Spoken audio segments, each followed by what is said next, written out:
अमरावती नागपूर महामार्गावरील नांदगाव टोल नाक्यावर मनमानी वसुलीचा आरोप समोर आला आहे। 162 रुपयांच्या टोल ऐवजी 525 रुपयांचा QR देण्यात आल्याने वाहनधारक आणि कर्मचाऱ्यांमध्ये वाद निर्माण झाला।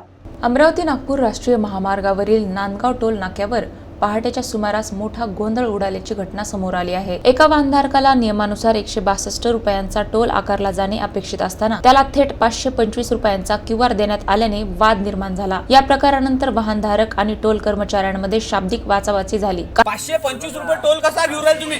तुम्हाला 162 नाही ते तुम्हाला आम्ही चांगलं नाही बोलू राहिलो ना, तुम्ही आमच्या उलट बोलू राहिले। नाही ना, पण आम्ही स्वतः गव्हर्नमेंटच्या न्यूझीलंडवर जा, इकडे जा, तिकडे जा। एक वेळेस करून बघा। ते एक मिनिट ते अमाउंट नका सांगू।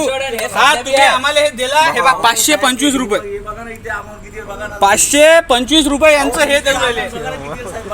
ठीक आहे, आता हे तुम्ही याचे उत्तर उद्या द्यायचा। ठीक आहे। काही काळ टोल नाक्यावर तणावपूर्ण वातावरण निर्माण झाले आणि इतर वाहनधारकांना रांगेत थांबावे लागले। टोल कर्मचाऱ्यांनी वसुली प्रणालीमध्ये बिघाड झाल्यामुळे चुकीचा QR जनरेट झाल्याचा दावा केला। त्यानंतर चूक दुरुस्त करून संबंधित वाहनधारकाकडून 162 रुपयांचाच योग्य टोल स्वीकारण्यात आला। मात्र या घटनेनंतर वाहनधारकांकडून टोल नाक्यावर मनमानी वसुली सुरू असल्याचा आरोप करण्यात येत आहे। संपूर्ण प्रकरणाचा व्हिडिओ सध्या सोशल मीडियावर चर्चेत आला आहे।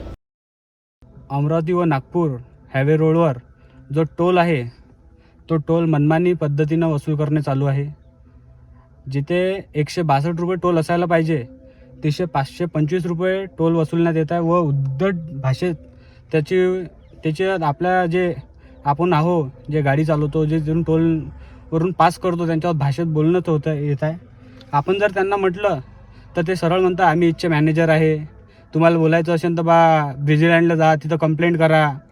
आणि अक्षरशः जेव्हा पकडल्या गेले तेव्हा तर असं म्हणतात की सिस्टीमची गलती आहे।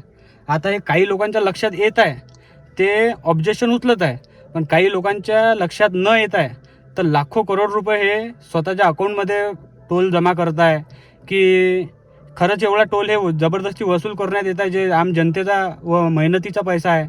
तरी पण मी तुम्हाला सर्वांना विनंती करतो की ज्याचा कोणाचा सुद्धा जास्त टोल वसूल करण्यात येत आहे त्यांनी नॅशनल हायवे कमिटीकडे त्यांच्याकडे तक्रार करावी किंवा कलेक्टर यांच्याकडे तक्रार करावी व कलेक्टर यांना सुद्धा मी विनंती करतो की या टोलवर विशेष लक्ष देण्यात यावे।